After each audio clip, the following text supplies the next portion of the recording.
बिस्मिल्लाहिर्रहमानिर्रहीम, अस्सलाम वालेकुम and good morning everybody. Welcome to Sabki Soch. मैं हूं नम्रा तारिक और मैं हूं हसनैन लियाकत। मैं उम्मीद करता हूं कि आप सबकी जो सुबह है वो अच्छी गुजर रही होगी और यकीनी तौर पे इस्लामाबाद का वेदर कल से काफ़ी अच्छा और पूरे मुल्क की अगर बात की जाए तो मानसून के बाद निमरा बहुत ही ज़्यादा अच्छा वेदर हो चुका है और वो जो गर्मी की बहुत तपिश थी वो कम हो चुकी है। फील्स लाइक 50 वाला माहौल 2-3 दिन के लिए कम हो चुका है। Feels like 40 now, feels like 40 feels like 35 40 तक ठीक है। हाँ। मेरे ख्याल में 40 वाले तो आ रहे हैं हस्नैन। अब इतना भी नहीं हुआ कि 35 पे आगे बढ़े, नहीं हो एटलीस्ट पहले से थोड़ा बेहतर है।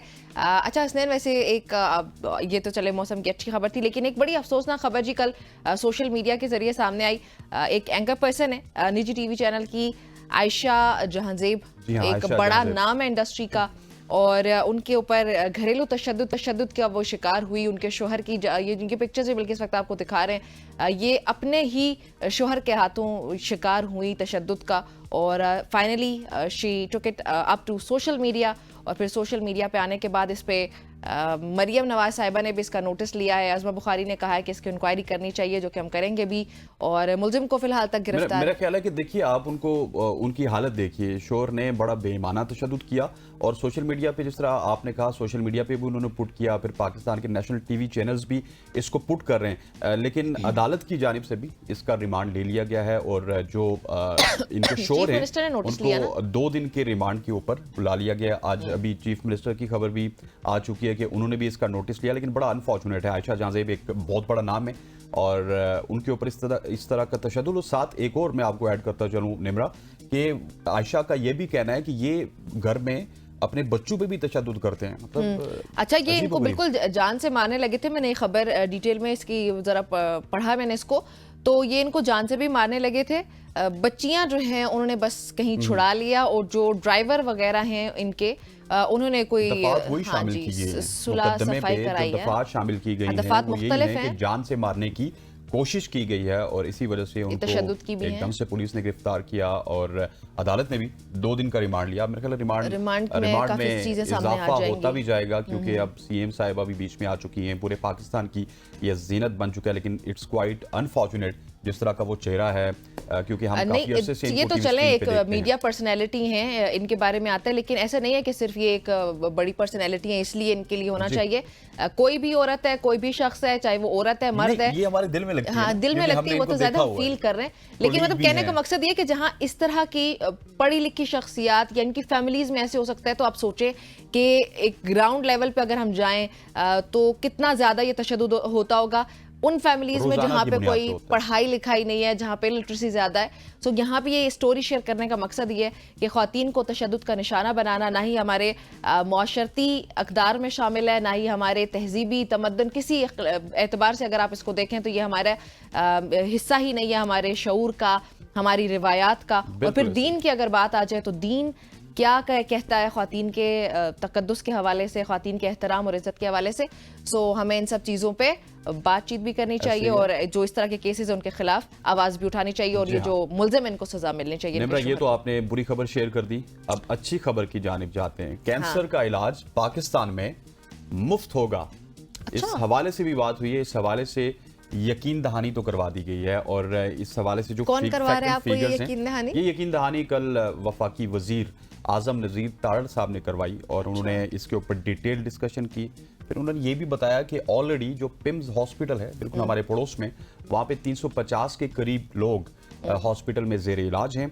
और उन्होंने कंसोर्शियम के हवाले से भी बात की कि फार्मास्यूटिकल जो कंपनीज हैं निमरा, उनके साथ हमारा कॉन्ट्रैक्ट होने वाला है और तकरीबन 2.6 बिलियन रुपीस का कॉन्ट्रैक्ट फार्मास्यूटिकल कंपनीज के साथ वो करने जा रहे हैं। सिर्फ कुछ रुकावटें वो जो बता रहे हैं वो ये है कि डॉलर्स की वजह से, डॉलर्स की जो बढ़ती कीमत है उसकी वजह से ये रुकावटें हो रही है। लेकिन ये क्वाइट अमेजिंग है कि इलाज अगर मुफ्त हो जाए कैंसर का, स्पेशली अगर इस्लामाबाद की बात की जाए। क्या समझती हैं आप? मैं भी इसको बहुत अच्छा ही समझूंगी ज़ाहिर है, लेकिन वो मेरे जहन में ना ये जो शैतानी दिमाग है, इसमें ये ख्याल आ रहा है कि अल्लाह करे ऐसा ही हो। वैसे जैसे वो वादे, वरना वो जैसे कल वो बिलावल भुट्टो जरदारी का बयान मेरे जहन में आ गया कि मैंने 300 यूनिट तक बिजली फ्री फराहम करने का वादा तब किया था अगर मैं वजीर आजम बनता।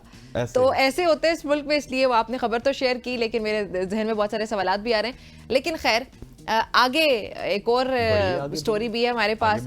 आपको स्मगलिंग के तरीकों का पता है, मुख्तलिफ तरह से स्मगलिंग की जाती है। स्मगलर लग रहा नहीं, मैंने बिल्कुल नहीं कहा, लेकिन मतलब तरीके सुनने को मिलते हैं। ठीक है आपने निमरा, बहुत सारे तरीके हैं। लोग तो यहाँ पे अपना पेट काट के गुर्दे के अंदर कोई ना कोई चीज स्मगल कर लेते होते हैं। फिर इसी तरह मैं आपको पिछले दिनों की एक मिसाल देता हूँ कि एक ट्रक पे एक पत्थर रखा हुआ है और वो पत्थर बड़े खूबसूरत होते हैं, बड़े बड़े पत्थर होते हैं, और एक पत्थर के साथ ही उसी पत्थर को बना के उसके अंदर दयार की लकड़ी स्मगल की जा रही थी। ये पिछले दिनों पकड़ी गई है। जी बिल्कुल ऐसे। ये तो मुख्तलिफ तरीके से स्मगलिंग की जा सकती है और हर अंदाज मुनफरिद होता है। अब चीन के एयरपोर्ट पे भी एक सोचें आपके, एक बड़े मुनफरिद अंदाज से ये जो है वो कस्टम हुकाम ने एक मुसाफिर को अपनी पैंट्स के अंदर 100 से ज्यादा सांप जो है वो स्मगल करते देखे। आप सोच सकते हैं कभी कि सांप 100 से ज्यादा सांप स्मगल हो रहे हैं। जी ये बड़ी ऑड किस्म की खबर है। खैर, चीनी मीडिया के मुताबिक, AFP की रिपोर्ट के मुताबिक, चीन के कस्टम हुकाम ने ये बताया कि नामालूम मुसाफिर को कस्टम अफसरान ने उस वक्त रोका जब वो हांगकांग से निकलकर सरहदी शहर जाने की कोशिश कर रहा था। तो कस्टम हुकाम की जानिब से मुआयना किया गया और फिर ये बात सामने आई कि मुसाफिर ने जो पैंट्स पहन रखी हैं उनकी जेब, पतलून में अगर इसको कहा जाए पतलून, यस ओके, पतलून जो पहन रखी है उसकी पॉकेट्स में, जेबों में, पॉकेट्स नहीं जेबें, है ना, उसकी पॉकेट्स में कैनवस के 6 बैग्स चिपकाए गए थे और हर बैग में निमरा डिफरेंट अकसाम के, डिफरेंट साइज के, डिफरेंट नोयत के सांप मौजूद थे। और टेप के जरिए हमने तो ये बता दिया ना कि 100 सांप है। ये हमने वो क्या किया कि राउंड ऑफ कर दिया। चीनी हुकाम क्योंकि हमसे ज्यादा प्रोफेशनल है तो उन्होंने कहा कि एग्जैक्टली जो उनकी तादाद थी वो 104। हाँ, वो इसलिए मैंने 100 से ज्यादा बोला। मैंने भी यही कहा। हाँ, 100 से ज्यादा बोला तो वो फिर राउंड ऑफ करके बोल रहे ना। तो जब वो उसकी पॉकेट से वो जब बैग निकाले तो हर बैग में मुख्तलिफ साइज और अक़साम के सांप निकले। तो इस तरह भी स्मगलिंग हुई है। अब करनी नहीं है, प्लीज करनी नहीं है आप लोगों ने बताने का। लेकिन इट्स क्वाइट अमेजिंग कि एक शख्स ने अपनी पॉकेट में 100 सांप छुपाए हुए, 100 सांप छुपाए हुए थे। और फिर ये भी अमेजिंग है कि कस्टम हुकाम ने कैसे उसको पकड़ लिया। पाकिस्तान होता तो पता नहीं क्या होता। अच्छा जी निमरा, आप ये बताइए कि पाकिस्तान में तो बहुत जगहों पे, अब थोड़ा सा अगली स्टोरी के हवाले से बात करते हैं कि डाकू भी आ जाते हैं, चोर भी आ जाते हैं। लेकिन एक बुरे वाला कच्चे का वाकया नहीं बता रहा मैं आपको, मैं आपको बुरे वाला का वाकया बता रहा हूँ। जिस शहर से वकार यूनुस का ताल्लुक है, उनको बुरे वाला एक्सप्रेस कहा जाता था। वहां पे 6 डाकू ने 15 मिलियन रुपए की नकदी और सोने के जेवरात लूट लिए। और ये 6 डाकू जो तफसीलात के मुताबिक तकरीबन 1 घंटे तक ये कार्रवाई करते रहे। बंदूक की नोक पे पूरे खानदान को उन्होंने वहां पे यरगमाल बनाया। और जो ये नकदी की सूरत में भी कुछ पैसे उन्होंने लिए, फिर सोना भी बहुत ज्यादा उन्होंने लिया। और ये तमाम तर चीजें हुई हैं बुरे वाला के शहर में, जहां पे 3 मिलियन रुपए एक आम शहरी के घर पे घुसे और 3 मिलियन रुपए नगद हैं और बाकी की जितनी भी अमाउंट है तकरीबन 15 मिलियन है, तो 12 मिलियन का सोना। और ये जो साहब हैं जिनके घर में हुआ, ट्रैक्टर का शोरूम था इनका। अच्छा, वो भी बाकायदा वो रिसर्च करके गए। जैसे हमारी टीम हमारे प्रोग्राम के लिए रिसर्च करती है, वैसे ये डाकुओं का भी एक रिसर्चर होगा। उसने रिसर्च किया होगा, भाई इस जगह पे हाथ डालना है, यहाँ से बहुत सारा मवाद निकल आएगा। बिलाल के लिए काफी काम है आगे। बिलाल के लिए हमारे जो रिसर्चर है उनके लिए काफी काम खुल गया। बिलाल प्लीज रिसर्च कीजिएगा कि कहाँ पे जो है वो ज्यादा इंफॉर्मेशन मिल सकती है, कौन सी वेबसाइट पे। हमें तो ये चीज चाहिए होती है ना। अच्छा जी, सो आपने इसी से याद आया रिसर्च से, यूनिवर्सिटी के ज़माने में बड़ी हम रिसर्च किया करते थे हसनैन, और रिसर्च कर करके हमें टीचर्स असाइन कर दिया करते थे कि प्रेजेंटेशन बना कर लाओ। किस पे बनाया करते थे आप प्रेजेंटेशन? वैसे तो मैंने सब टॉपिक्स पे बनाई, लेकिन जिस दिन प्रेजेंटेशन नहीं बनाते को सॉफ्टवेयर कौन सा यूज करते थे? सॉफ्टवेयर पावर पॉइंट पे बनाते थे। अब मैं तो दुआ कर रही हूँ कि काश 2024 में मेरी यूनिवर्सिटी होती। ये पावर पॉइंट का जो झंझट हुआ करता था, पता नहीं कितने कितने दिन लगा के, इतनी मुश्किल से पावर पॉइंट की प्रेजेंटेशन मिल जाती थी, उस दिन आपको सारे काम छोड़ने पड़ते थे और आप जाके बस प्रिसाइसली आपने प्रेजेंटेशन भी बनानी है, प्रिसाइसली आपने उसमें पिक्चर्स भी ऐड करनी है, उसमें कंटेंट भी लिखना है, कलर आपका अच्छा होना चाहिए, कलर कॉम्बिनेशन, फॉन्ट कौन सा है, साइज के, एवरीथिंग मुकाबला होता था कि क्लास में अगर 80 लोग हैं तो 80 के 80 जो है वो प्रेजेंटेशन बनाते थे। तो और आपने ये भी देखना है कि आपने दूसरे लोगों से डिफरेंट बनानी है। वही ना, ये तो कंपटीशन हुआ करता था। लेकिन अभी हसनैन पावर पॉइंट की ज़रूरत ही ख़त्म हो गई है भाई, एआई ने इसको भी रिप्लेस कर लिया है। अब पावर पॉइंट प्रेजेंटेशन बनाने के लिए हम सबको बेतहाशा वक्त ज़ाया नहीं करना पड़ेगा। एआई ने पावर पॉइंट पर प्रेजेंटेशंस बनाने के रवायती जो एक लंबा अरसा जो हम बात कर रहे हैं जिसकी असर वो ख़त्म हो गया। अब आप सिर्फ एक कमांड के जरिए अपनी पावर पॉइंट प्रेजेंटेशन तैयार कर सकते हैं, और वो भी बगैर किसी मेहनत के, आराम से, और वो भी बहुत प्रोफेशनल किस्म की। एक तो हम लोग तो फिर एक कमांड कह लें, एक क्लिक कह सकते एक क्लिक कह लें, हैं, एक बटन कह लें। एक बटन पे अब जो तालिब इल्म है हमारे पाकिस्तानी, वो अपनी पावर पॉइंट प्रेजेंटेशन बना सकते हैं। मतलब कि अब जो उस्ताद हैं, हाँ, या टीचर्स हैं, प्रोफेसर्स हैं, वो उनको प्रेजेंटेशन देंगे तो उनके प्रेजेंटेशन मिल जाएगी आपको एआई की मदद से। आपको जो कुछ भी माजी का इंफॉर्मेशन कोई चाहिए, हिस्ट्री से रिलेटेड जो डेटा आपको चाहिए वो आपको एआई निकाल के देगा। फिर उसके बाद आप स्लाइड्स तैयार कर रहे हैं, उसमें स्लाइड्स के जो हम लोग colour combination, font size, font styles, everything वो आपको अब एआई पे मिल जाएगा। सो मैं सोच रही हूँ कि एक बार फिर से यूनिवर्सिटी में एनरोल कर लूँ और कोई डिग्री वगैरह हासिल कर लेनी चाहिए। इतनी आसान डिग्री हो गई है। स्टोरी भी बड़ी इंपॉर्टेंट है क्योंकि आप एआई रिलेटेड खबर आप लड़कियां बहुत ज्यादा इस पे होती हैं कि मिस वर्ल्ड कौन है। हाँ, मिस वर्ल्ड का तो आपको पता है कि आपको ये पता है कि एक मराकशी एआई मौजदा किंजा लैला ने पहली मिस एआई वर्ल्ड का अवार्ड अपने नाम कर लिया। अब miss universe, miss world, miss Pakistan या जो भी कंट्री है उसको भी एआई ने रिप्लेस कर लिया। अब नया टाइटल आ गया है। अब एआई की भी मिस वर्ल्ड मौजूद हैं और ना सिर्फ उनको अवार्ड मिला बल्कि वर्ल्ड एआई क्रिएटर अवार्ड उनको उससे नवाजा गया। और उसके साथ साथ 1000 लोग थे, 1000 एआई वो थे, स्टूडेंट्स थे वहाँ पे जो कंटेस्टेंट थे, बैग यू पार्डन, वहाँ पे कंटेस्टेंट्स नहीं, मेरे ख्याल में शुरका जो आप बात कर रहे हैं, शुरका जिन्होंने वो देखा इवेंट को। एग्जैक्टली। आप सोचिए कि इंसान बैठ के एआई को देख रहे हैं और उसको जितवा रहे हैं। लेकिन इनाम भी उनको मिला, तकरीबन $1,30,000 लैला को इनाम मिला। अच्छा। और उस इनाम को उन्होंने आगे ये भी बताया कि इनाम इस वजह से दे रहे हैं कि अपनी तहकीकात को और बढ़ाएगी, अपनी टेक्नोलॉजी को और बढ़ाएगी, और जो इसकी टेक्नोलॉजी है उनको कैरियर में सपोर्ट किया जाएगा। ये पिक्चर्स इस वक्त हम जो दिखा रहे हैं, मेरे ख्याल में हसनैन की लैला की बड़ी वैसे खूबसूरत लग रही है, नहीं? बड़ी डिजिटल शख्सियत है ये हमारी। डिजिटल टेररिज्म की एक टर्म हमने कुछ रोज पहले सुनी थी, आज डिजिटल शख्सियत की भी टर्म सुन लिया हमने। एक खेलों के भी मुतालिक कुछ खबर थी, मैं चाहती हूँ वो भी आप शेयर करें, मैं पार्टिसिपेट करूंगी। एग्जैक्टली, क्रिकेट के हवाले से तो हम बात करते रहते थे, आज बात करते हैं यूएफए यूरो कप की, जहां पे स्पेन ने फ्रांस को हराकर फाइनल में जगह बना ली। और जो फ्रांस के फैंस हैं वो काफी ज्यादा परेशान होंगे क्योंकि जो खेल स्टार्ट हुआ 8वें मिनट पे ही, क्योंकि एम्बापे की बात आ रही है तो Mbappe is the superstar right now. Ronaldo के बाद, मेसी के बाद सबसे ज्यादा एम्बापे का जिक्र आता है। उन्होंने 8वें मिनट पे गोल किया। गोल करने के बाद उन्होंने सोचा जी कि अब हम इसको बरकरार रखेंगे। लेकिन पाकिस्तानी बहुत सारे हंसते हैं ना, रोनाल्डो के बहुत लोग यहाँ पे फैन हैं, मेसी की भी है। रोनाल्डो की टीम अगर बाहर है तो बस वो बाकी, फिर मेरे ख्याल में जैसे होता है कि पाकिस्तान बाहर आ गया, हमारा क्या लेना देना, वर्ल्ड कप है चाहे किसी भी चीज का, क्रिकेट में हम लोग इस तरह करते हैं ना, तो अभी भी ऐसे हो रहा है। लेकिन मैं आपको बताऊं कि एम्बापे का जो गोल था वो फाइनल नहीं हो सका। उसके बाद रेंडल कोलोमोनी ने गोल किया और ये 16 साल की उम्र में गोल करने वाले सबसे कम उम्र तरीन गोल स्कोरर बन गए, जो कि हिस्ट्री है यूरो कप की, उसमें कभी भी इतनी कम उम्र के किसी भी शख्स ने गोल नहीं किया। और यूं फ्रांस को शिकस्त हो गई और स्पेन यूएफए यूरो कप के फाइनल में पहुंच गया। तो फाइनली आप कह सकते हैं कि फ्रांस को 1 के मुकाबले में 2 गोल से शिकस्त देकर स्पेन ने अपनी जगह बना ली है। ओके जी नाज़रीन, ये कुछ स्टोरी मेरे पास इंटरेस्टिंग किस्म की, हमने सोचा आपके साथ प्रोग्राम के पहले सेगमेंट में शेयर करें।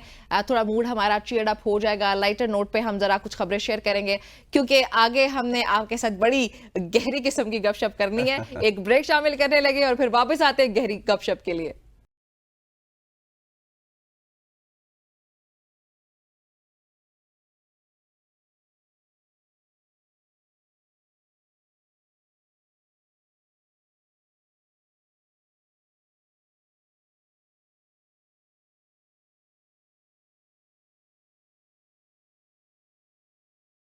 वेलकम बैक टू शोर। अब हम बात करेंगे कुछ ऐसी हड़तालें चल रही है इस मुल्क में कि जिसमें मुहर्रमुल हराम का भी ख्याल नहीं किया जा रहा। मुहर्रम का महीना है और ऊपर से फ्लोर्स मिल्स एसोसिएशंस ने जो हड़ताल का ऐलान कर दिया, इससे काफ़ी ज़्यादा परेशानी है। कराची में भी देखा जाए, लाहौर में भी, रावलपिंडी में भी आवाम अब कुछ अरसे में निमरा आटे को तरसेंगी। और विदहोल्डिंग टैक्स के नफाज के मामले पर हुकूमत और फ्लोर मिल्स होल सेल्स में ताहाल डेडलॉक बरकरार है। विदहोल्डिंग टैक्स आयद होने की सूरत में फ्लोर मिल्स और होल सेलर्स ने हड़ताल का ऐलान किया था। कुछ दिन पहले ये खबर हमारे सामने जी हाँ, भी थी। ज़राए के मुताबिक पाकिस्तान भर की 1500 से जायद फ्लोर मिल्स में गंदम की वॉशिंग बंद कर दी गई है और आज 11 जुलाई को आटे पैकिंग और तरसील भी मुकम्मल तौर पर बंद कर दी गई है। बिल्कुल ऐसे ही है। लाहौर समेत सूबा भर में आइंदा 2 रोज में आटे की सप्लाई बंद करने की हवाले से जो खबरें और मुश्किलात इसकी वजह से बढ़ जाने का खदशा है। और ऑब्वियसली चाहे वो लाहौर हो, सिंध हो, कोई सा भी इलाका हो, कोई सा भी सूबा हो, कोई भी शहर हो, तो अगर ये हड़ताल अगर हो जाती है हसनैन तो बहुत ही ज्यादा मुश्किल हो जाएगी। बहुत ज्यादा मुश्किल हो जाएगी। किससे करने लगे हम? हमारे साथ मौजूद है काशिफ शब्बीर साहब, साबिक सदर है रावलपिंडी चैम्बर ऑफ कॉमर्स के। काशिफ साहब, thank you very much for joining अस।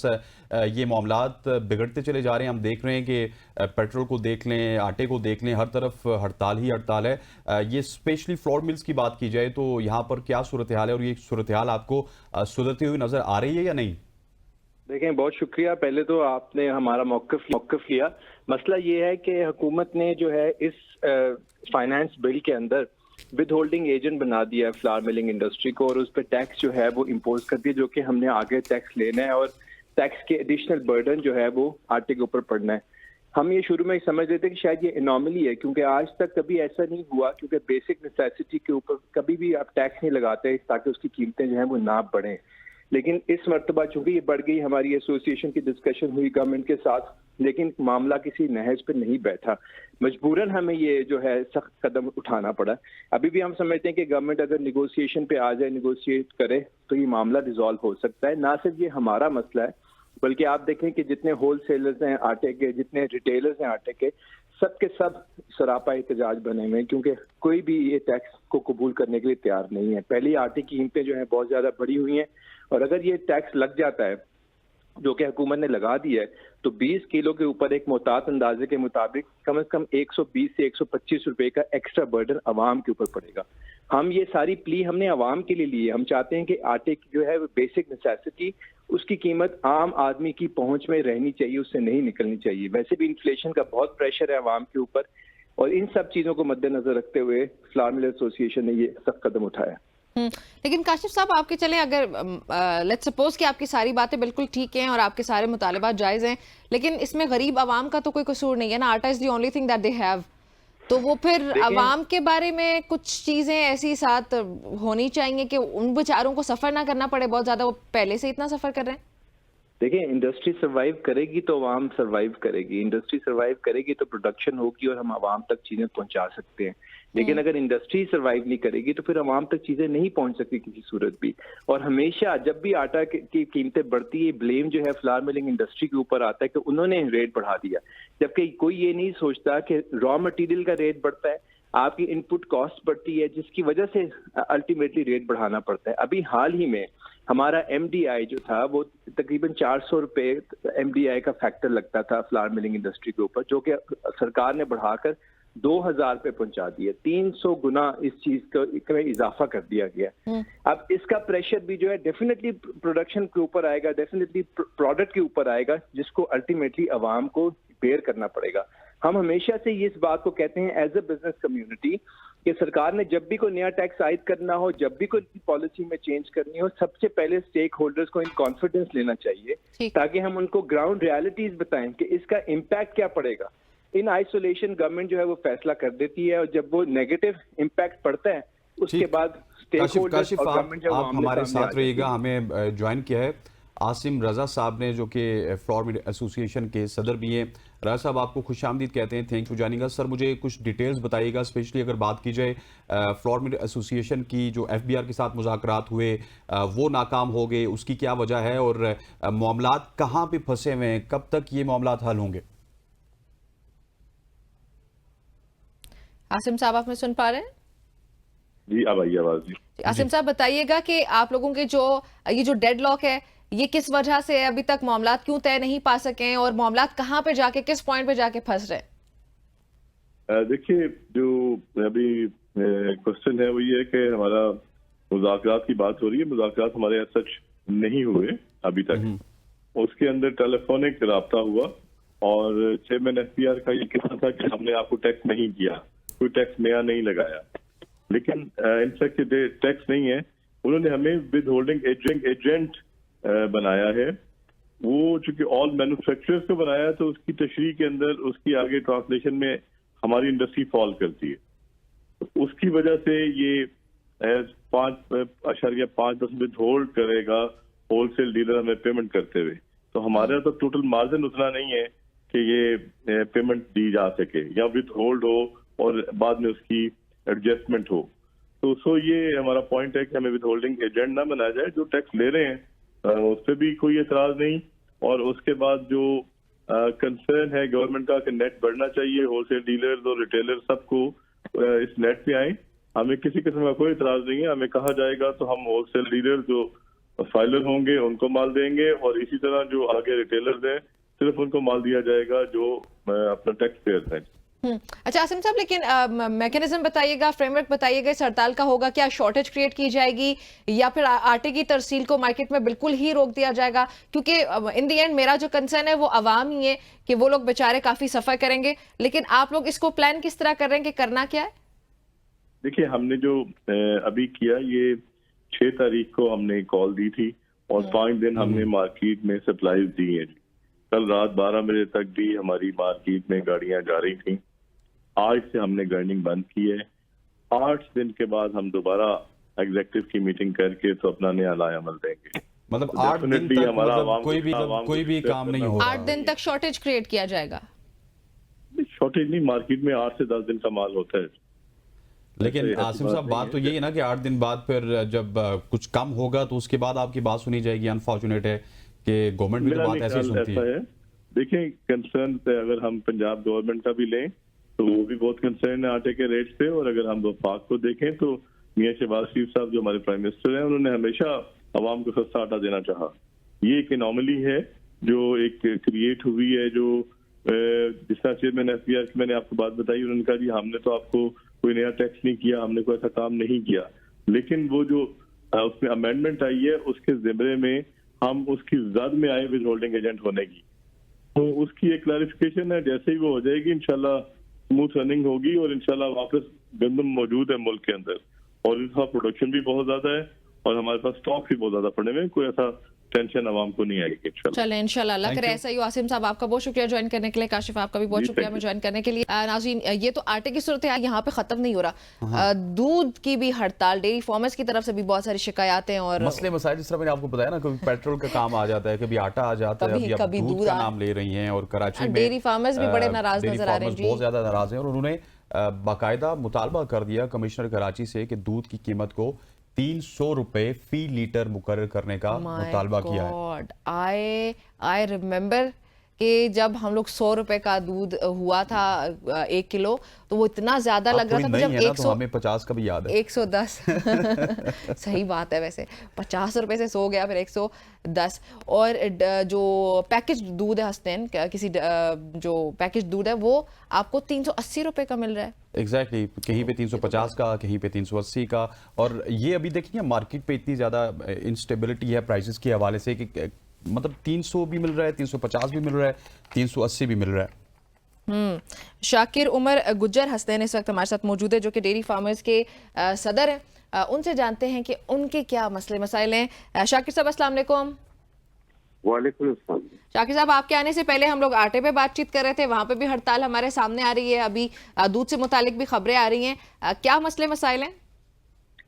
यकीनन ये कोई ढकी छुपी तो बात है नहीं। ये जो हालिया टैक्सेस का निफाज हुआ, यकीनी तौर पे उसमें डेयरी पे इसके बुरे असरात आए हैं।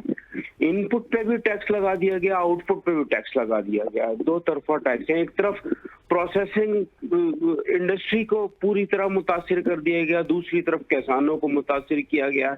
और यकीनी तौर पे जब इनपुट पर टैक्स आएगा तो पैदावार महंगी होगी, उसका बोझ सारी बढ़ेगा, और फिर हमसे जब प्रोसेसर खरीदेंगे तो वो यकीनी तौर पे वो भी 70-80 रुपए लीटर बढ़ा के बेचेंगे। तो यकीनी तौर पे दूध सारिफ की पहुंच से दूर कर दिया गया है।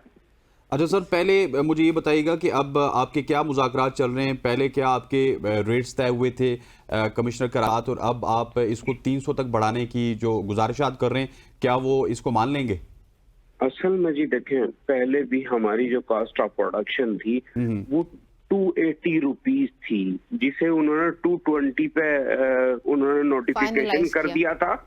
और उसके बाद उन्होंने हमसे वादा किया था अगर कोई हंगामी सूरत हाल हुई तो हम कीमतों में मजीद इजाफा करेंगे। ये देखिए, मैं बताऊं आपको, ये सिर्फ कराची का मसला नहीं है, ये पूरे मुल्क का मसला है। और कराची चूंकि एक कंक्रीट का जंगल है जहां दूर दूर तक हरियाली नहीं है, यहाँ तमाम चारा और अजनास वो या तो अंदरूनी सिंध से लाए जाते हैं या पंजाब से आते हैं या बैरून मुल्क से इम्पोर्ट आके आते हैं। और कराची की कास्ट ऑफ प्रोडक्शन पूरे मुल्क में सबसे ज्यादा है, तो यकीनी तौर पे यहाँ कास्ट भी ज्यादा है और उन्होंने नोटिफिकेशन भी कम किया था। तो अब हमने मुतालबा ये किया है जी, चूंकि नोटिफिकेशन जो है कराची का वो इस टैक्स के निफाज से पहले हुआ था, तो पहले भी आपने हमें रेट कम दिया था, तो उसके साथ आप जो 12-13% इम्पैक्ट आ रहा है 10% टैक्स का आउटपुट पे, वो हमें बढ़ा के 300 रुपए लीटर का नया नोटिफिकेशन जारी किया जाए, ये हमारा मुतालबा है। और रमजान मुबारक के एहतराम में फिलहाल हम इससे बैक हो गए हैं कि रमजान मुबारक के एहतराम में सॉरी मुहर्रम जी। अच्छा, तो ये बताइएगा कि लेट सपोज अगर आपके मुतालबात नहीं माने जाते तो मुहर्रम के बाद आप कुछ क्या कुछ करेंगे, ये तो बता दीजिए। देखें जी, यकीनी तौर पे पुरअमन एहतजाज हमारा हक है। देखें, कमिश्नर कराची या दीगर डीसी से ऊपर और भी अथॉरिटीज हैं, हम उन सब तक जाएंगे। अगर वो ना माने तो हम कोर्ट का रास्ता इख्तियार कर सकते हैं, अदलिया से रुजू कर सकते हैं, या अगली सूरत में पुरअमन एहतजाज। हम अपने माल मवेशी जैसे माजी में सड़कों पे लाए थे, तो यकीनी तौर पे माजी में भी Mehran highway, national highway, railway track, super highway, Hyderabad super highway हमने वक्त बंद कर दिया था, हम ये कर सकते हैं उसमें। चलें जी शाकिर साहब, दुआ तो यही है और उम्मीद भी है कि ऐसी नौबत तक बातें ना पहुंचे, अल्लाह करे और आवाम को सफर ना करना पड़े। बहुत शुक्रिया आपका हमें ज्वाइन करने के लिए, अपना पॉइंट ऑफ व्यू शेयर। जिन गुफ्तगू आपने सुनी है, गुफ्तगू का सिलसिला बल्कि ये जारी भी रहेगा एक ब्रेक के बाद।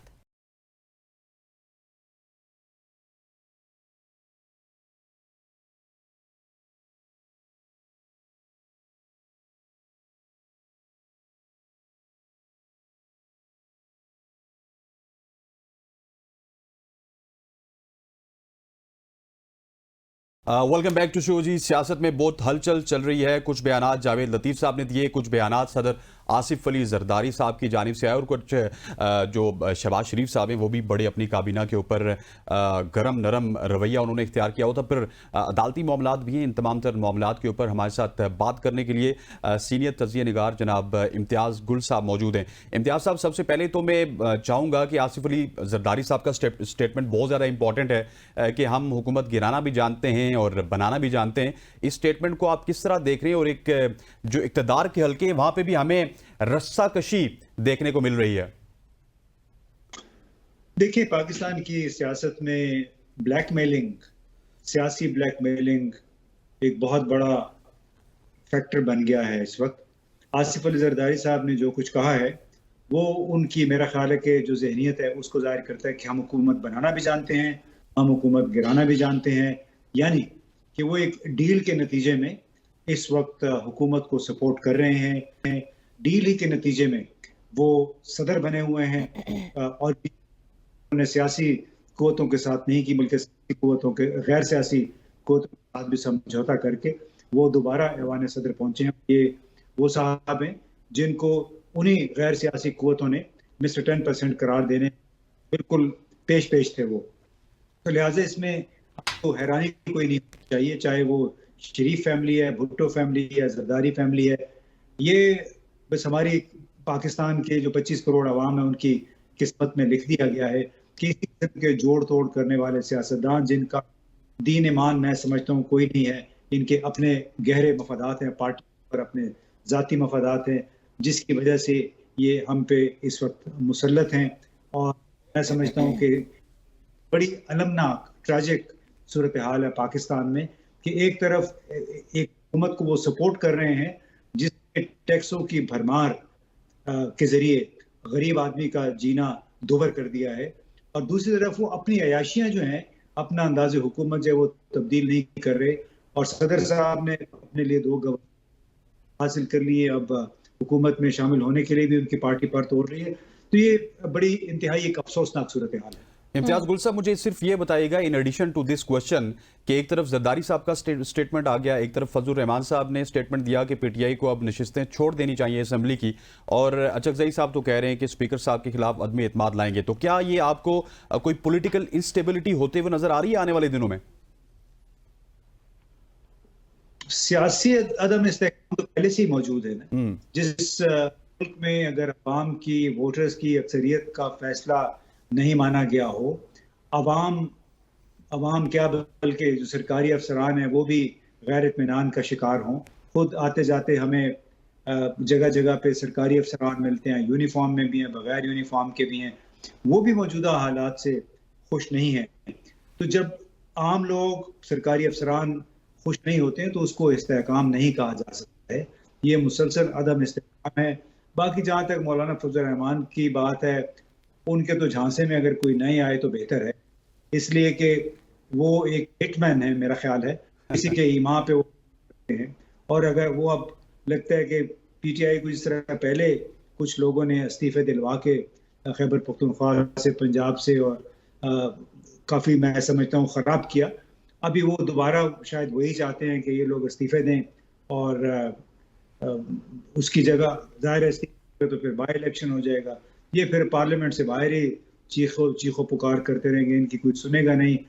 लेकिन उस सूरत में भी इस्तेहकाम, सियासी अदम इस्तेहकाम जो उसमें मजीद इजाफे होगा, इसमें कमी नहीं होनी। अच्छा इम्तियाज गुल साहब, मखसूस नशिस्तों के केस के हवाले से रोकूंगा एक, अच्छा ठीक है, प्लीज।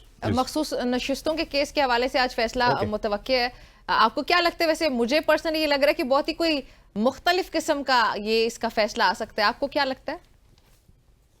देखिए, हम कोई जज तो नहीं है, नंबर वन। नंबर दो, इसमें हमारे लिए बहुत मुश्किल है इस वक्त कहना कि जिन लोगों की वजह से, जिन कुव्वतों की वजह से ये सारा झगड़ा चल रहा है, चाहे वो अदम एतमाद की तहरीक थी 2 साल पहले, चाहे वो 8 फरवरी के इंतखाबात थे, चाहे फॉर्म 45 को तोड़ मरोड़ के फॉर्म 47 के जरिए मुस्बत नताइज दिए गए, ये तमाम एक स्क्रिप्ट का हिस्सा है। और उस स्क्रिप्ट में अदलिया के हमारे जय्यद नाम भी शामिल हैं, ऐसे लगता है। उनके सवाल जवाब आप देखें, जिस तरह वकीलों के साथ हमारे कई जज हजरात जो रिमार्क्स देते हैं, जो सवाल करते हैं उनसे, तो उससे जाहिर होता है कि बाकायदा उसी स्क्रिप्ट का एक हिस्सा है। इस तरह छोटी अदालतों में फैसले दिए गए हैं, तो वो भी सबके सामने आया है कि एक खास मकसद के तहत वो तमाम काम किया गया।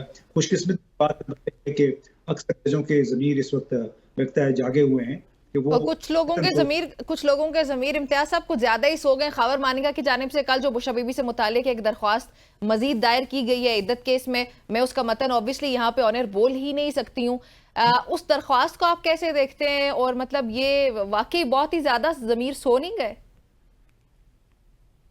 ये ज़मीर सोने के ज़मीर है ही नहीं है लोगों के। हाँ जी, या ज़मीर सुलाए गए हैं।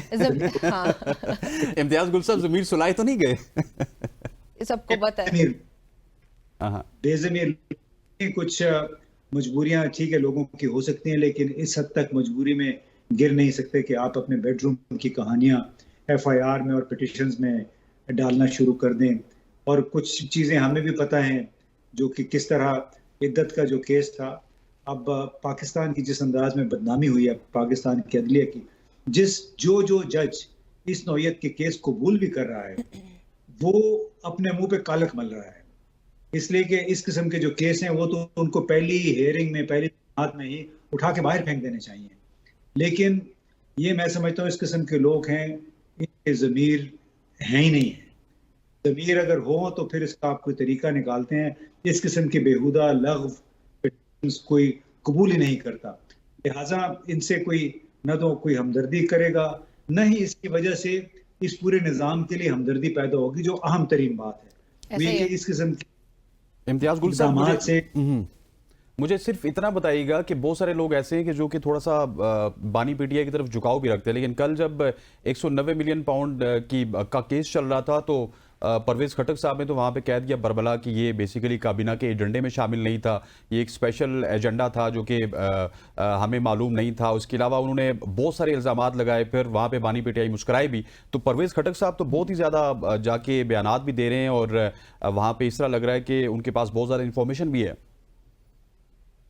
इंफॉर्मेशन है नहीं है, लेकिन जो उन्होंने काम किया उसका नतीजा तो आपको मालूम है, इंतखाबात में लोगों ने उनके साथ क्या किया। ऐसा ही है।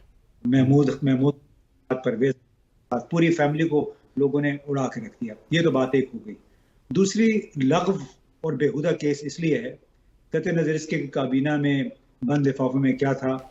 जो 190 मिलियन पाउंड है वो पाकिस्तान के हुकूमत पाकिस्तान के अकाउंट में पड़े हुए हैं। उस अकाउंट पे रुपए वो सूद भी कमा चुकी है हुकूमत पाकिस्तान। पहले सुप्रीम कोर्ट के पास थे वो पैसे, हुकूमत पाकिस्तान के पास आ गए हैं। तो इसमें फ्रॉड क्या है ये मुझे नहीं समझ आ रही। नहीं, वो मलिक रियाज साहब को बीच में ला रहे ना जी कि उनकी वजह से लाए थे और this that.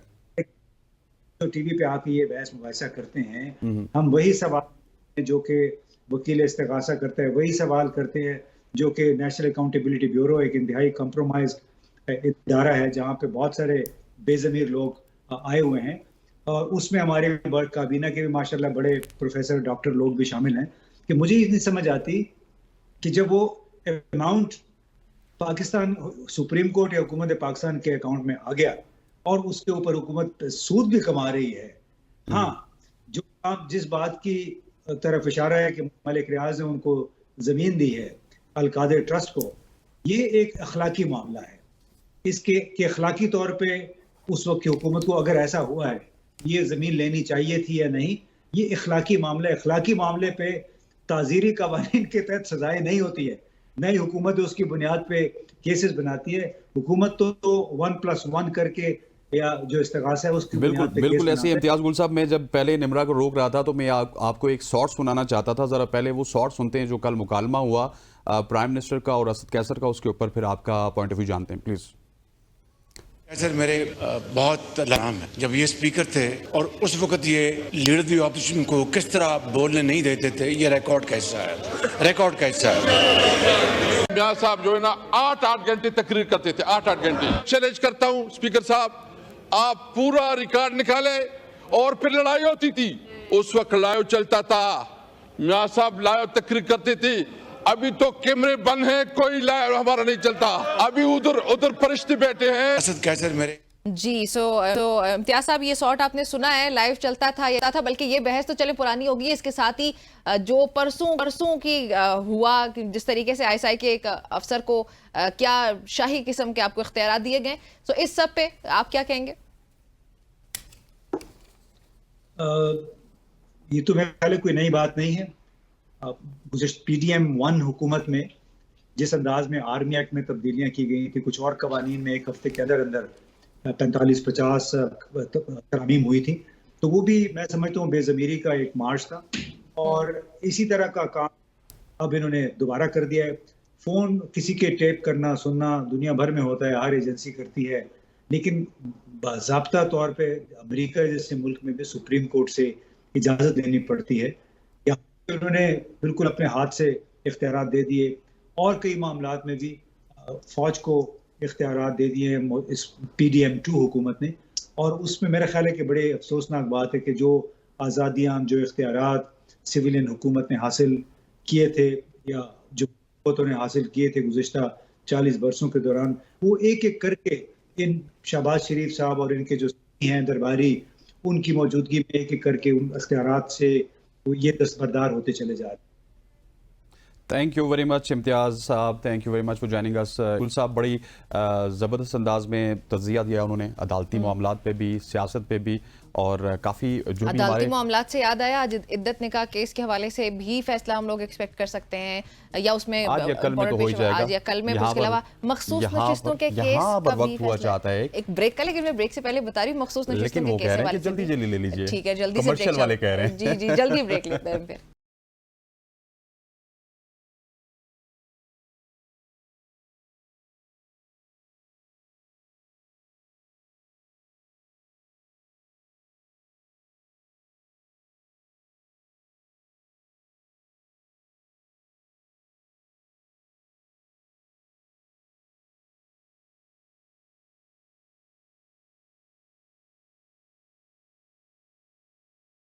Welcome back everybody. Hasnain से एक सवाल पूछने लगे और बहुत ही गहरा सवाल है। आज कौन सा दिन है? जुमेरात। Hasnain, I mean what day are we celebrating? Oh अच्छा, क्या दिन है? नहीं, world population day. World population day आज ही हम सेलिब्रेट कर। कितनी आबादी है पाकिस्तान की? पाकिस्तान की 24, कोई कहता है 22, कोई कहता है 25, कोई 26 पे भी पहुंच गए अब। हाँ 24 पर, मतलब बढ़ती जा रही है आबादी। इन शॉर्ट कुछ साल पहले देखें तो 20 का ये फिगर मुझे याद है, जब मेरे अकॉर्डिंग टू यू मेरे वाले दिनों में, तो ये 20-19 वाला फिगर भी याद है। 14 करोड़ वाला भी याद होगा आपको? नहीं, इतना नहीं है। अच्छा, तो ये 20-21 वाला मुझे अच्छे से याद है। फिर उसके बाद अब ये 24-25 वाला फिगर। लेकिन बजट के हिसाब से आर यू सेटिस्फाइड? जो मुझे लगता है बजट तो इस तरह आता है जैसे कोई 4-5 करोड़ की आबादी है पाकिस्तान हाँ की। ऐसे ही है, लेकिन बजट भी इस तरह के टैक्सेस लग जाते हैं ना कि वो आबादी को कम करने की कोशिश होती है कि हर तरफ टैक्सेस लगा दें। हाँ, वो आबादी को इस तरह से हम खत्म करना चाह रहे हैं। कोई प्लानिंग नहीं करना चाह रहे, हम टैक्सेस लगा के आबादी को खत्म करना चाह रहे हैं, अवाम को खत्म करना चाह रहे हैं। ये बात बिल्कुल आपने ठीक है। बड़ी स्मार्ट हुकूमत है हमारी।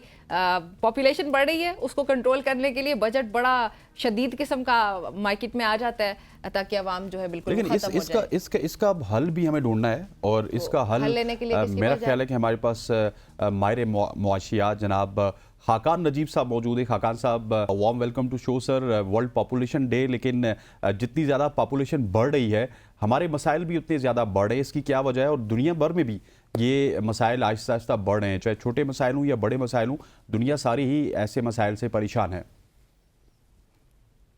I think World Population Day is again one of the most important days for us in terms of policy making.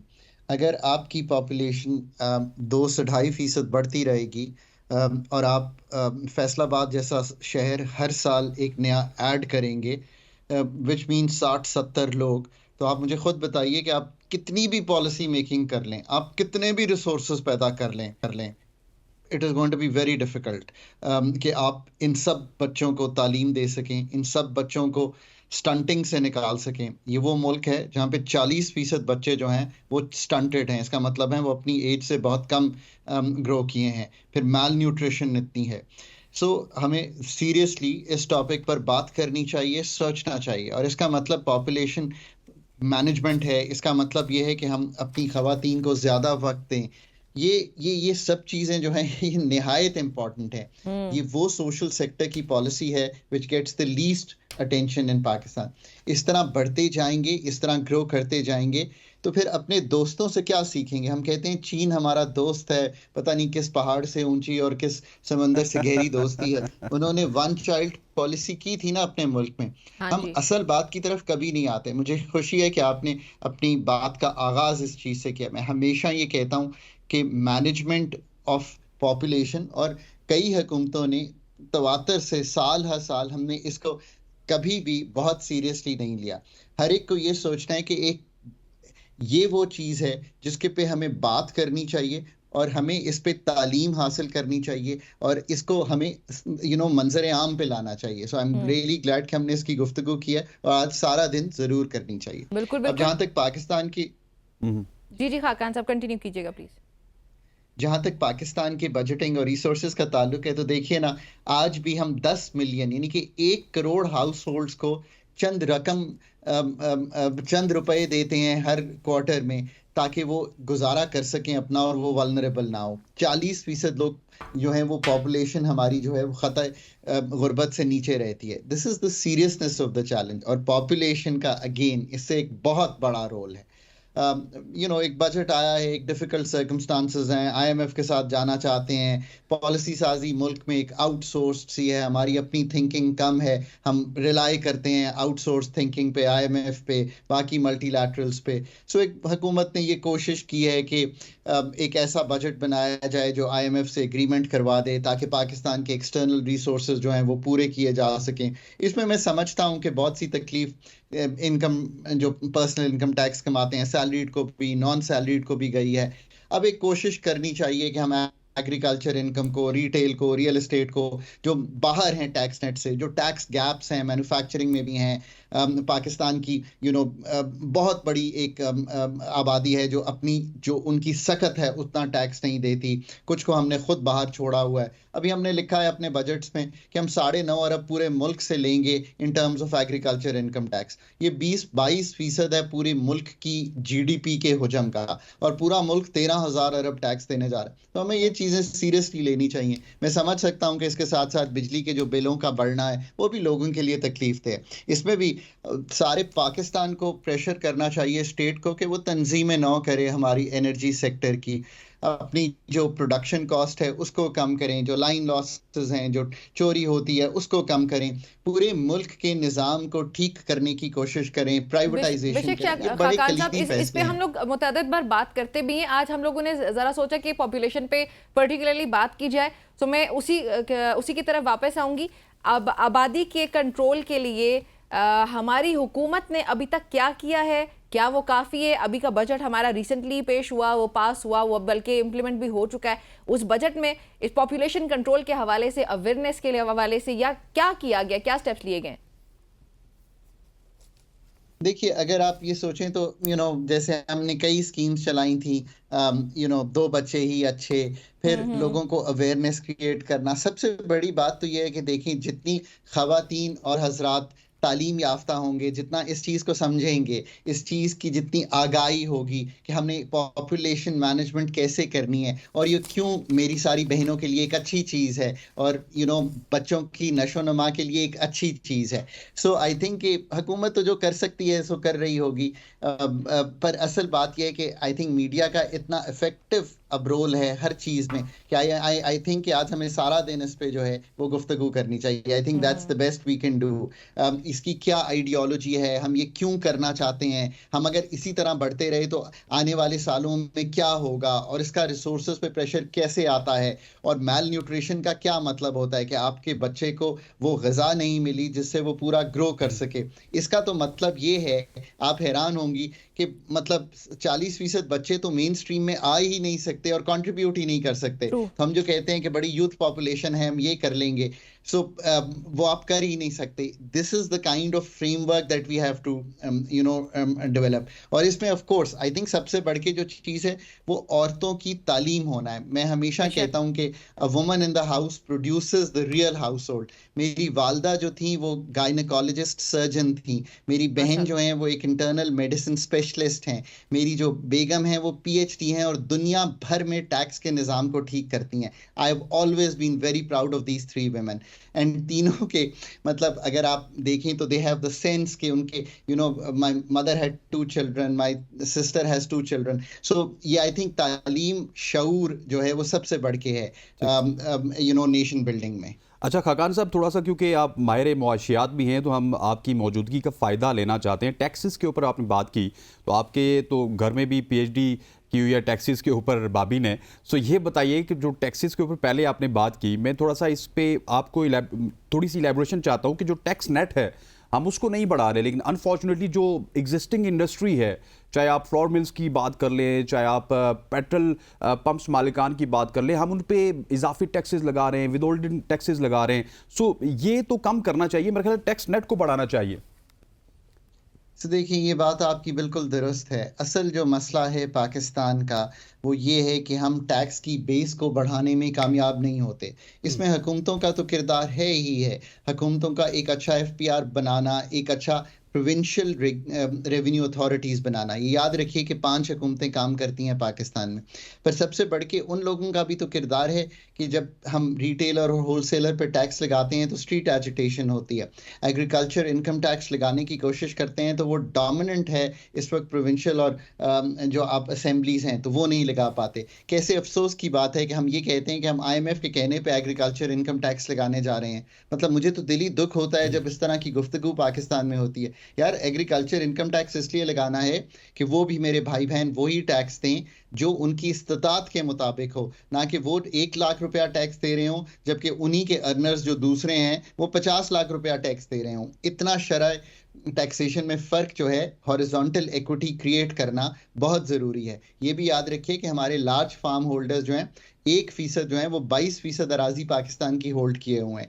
These are the discrepancies. इसीलिए लोग पाकिस्तान से खाइफ होते हैं कि ऐसी इक्विटी क्यों नहीं है। सो इक्वालिटी का मतलब सबसे बढ़ के ये है कि मैं हर इंसान अपनी इस्तात के मुताबिक टैक्स दे। तीसरी चीज़, हमने रिटेल के अलावा, होलसेल के अलावा जो हमारा सेक्टर है रियल एस्टेट का, उसको पनपने दिया है और बड़े कम टैक्सेशन पे पनपने दिया है। आज भी याद रखिए कि इवन हुकूमत ने कुछ चीज़ें की हैं इस बजट में, कुछ मेजर्स लिए हैं इस बजट में रियल एस्टेट पर आप अगर हाई इनकम अर्नर हों तो आप ABN से जब अपनी सैलरी लेंगे तो उस पर 39.5% टैक्स कटेगा। अगर मैं हाई इनकम अर्न कर रहा हूँ रियल एस्टेट यानी कि कैपिटल गेन्स टैक्स में, तो सिर्फ 15% टैक्स कटेगा। तो आज भी हम उसको इंसेंटिवाइज कर रहे हैं इसी तरह। मैं अब भी समझता हूं कि हुकूमत ने ये काम किया है, उस पर कुछ बेहतरी की है और बेहतरी करनी चाहिए ताकि लोग डिसइंसेंटिवाइज हों। खाकान साहब आप बिल्कुल ठीक कह रहे हैं, लेकिन क्योंकि ये जो टैक्स नेट है इससे मेरा भी बड़ा करीबी ताल्लुक रहा। हमारे यहाँ FBR है, PRA है, BRA है, SRB है, KPRA है, लेकिन मैं समझता हूँ कि जो सिंध रेवेन्यू बोर्ड है, जितनी भी हमारी उसके साथ कन्वर्सेशन होती थी या फिर हमारे आज भी दोस्तों की कन्वर्सेशन होती है, कुछ मामलात होते हैं लिटिगेशन के, तो Sindh revenue board due to the stability, क्योंकि वहाँ पे 10-15 साल से एक ही गवर्नमेंट है, तो बड़े कॉम्पिटेंट लोग वहाँ पे बैठे हुए हैं और बड़ा ईजी किया हुआ उन्होंने टैक्स के मामलात को। जो ये स्टेबिलिटी कितना ज़्यादा मैटर करती है? ऑफ कोर्स जी, बात यह है कि स्टेबिलिटी और सर्टेनिटी जो है ये दो जुज हैं इकोनॉमिक डेवलपमेंट के। सर्टेनिटी से मतलब है कि अगले 2, 4, 5 साल का एटलीस्ट, मैं नहीं कहता कि डेवलपिंग वर्ल्ड में आप 10 साल की सर्टेनिटी दे सकते हैं, 20 साल की दे सकते हैं। चीज़ें चेंज हो सकती हैं, हमारी एक जियो स्ट्रेटेजिक पोजीशन है वो तब्दील हो सकती है, अराउंड एरियाज में चीज़ें तब्दील हो जाती हैं, वर्ल्ड ऑर्डर बड़ी तेज़ी से तब्दील होता है, यूक्रेन वॉर हो गई, एक शॉक लग गया। बट इंटरनल सर्टेनिटी का मतलब यह है कि हुकूमतें तो आती जाती रहती हैं, पर आपकी जो पॉलिसी फ्रेमवर्क्स हैं कई तरीके से, जैसे NFC और प्रोविंशियल सरप्लसेस हैं, पेंशन्स हैं, टारगेटिंग ऑफ सब्सिडीज़ है, शेयरिंग ऑफ सब्सिडीज़ है, प्रोविंसेस ने क्या चलाना है, इन सब सब्जेक्ट्स पे काम करने की ज़रूरत है। ये आपकी बात दुरुस्त है कि हमने ये सारे रेवेन्यू बोर्ड्स बनाए, प्रोविंशियल रेवेन्यू अथॉरिटीज़ बनाई, पर आज भी इनके पास बहुत मेजर टैक्सेशन है। एग्रीकल्चर इनकम टैक्स इनके पास है, मोटर व्हीकल टैक्स इनके पास है, GST ऑन सर्विसेज इनके पास है, प्रॉपर्टी पे यानी कि जो चीज़ आप प्रॉपर्टी टैक्स जिसे कहते हैं, not capital gains but property tax इनके पास है। याद रखिए कि आज भी आपके शहर कराची, लाहौर बहुत ही एफ्लुएंट शहर हैं, उसमें एफ्लुएंट आबादियां भी हैं। अगर आप उनको प्रॉपरली टैक्स करेंगे तो आप रियलाइज़ करेंगे कि आपकी नेबरिंग कंट्रीज़ के मुताबिक अभी भी आप बहुत पीछे हैं। मतलब हमारा जो पूरा पंजाब है वो मिलाकर भी शायद एक शहर के मुताबिक टैक्स नहीं लेता जो हमारी नेबरिंग कंट्रीज ले रही हैं। इट इज़ अनफेयर कि करोड़ों की मकान चंद हज़ारों में या 1-1.5 लाख रुपया प्रॉपर्टी टैक्स दे रहे हों। ये वो मेजर्स हैं जो पाकिस्तान ने लेने हैं, जिसको आप कहते हैं पाकिस्तान की वो क्लास जो कि पाकिस्तान की एक तरह से बहुत से एरियाज में पाकिस्तान की पॉलिसी साजी में अपना रोल रखती है। उनको खुद ये सोचना है कि इंट्रोस्पेक्शन करें कि क्या ऐसे टैक्सेशन के मेजर्स हैं, छोड़ दें दुनिया क्या कह रही है। जैसे मैंने आपके सामने रखे, आपने वेल्थ टैक्स उड़ाया, इनहेरिटेंस टैक्स नहीं लाया। आप जरा सोचें कि हम कर क्या रहे हैं। वक्त खत्म हो गया, मैं ब्रेक शामिल करनी है। बहुत शुक्रिया आपका मैं ज्वाइन करने के लिए। नाज़रीन, गुफ्तगू आपने सुनी है। वक्त तो एक कमर्शियल ब्रेक, जल्दी से ब्रेक लेते हैं और वापस आते हैं, गुफ्तगू को आगे बढ़ाएंगे।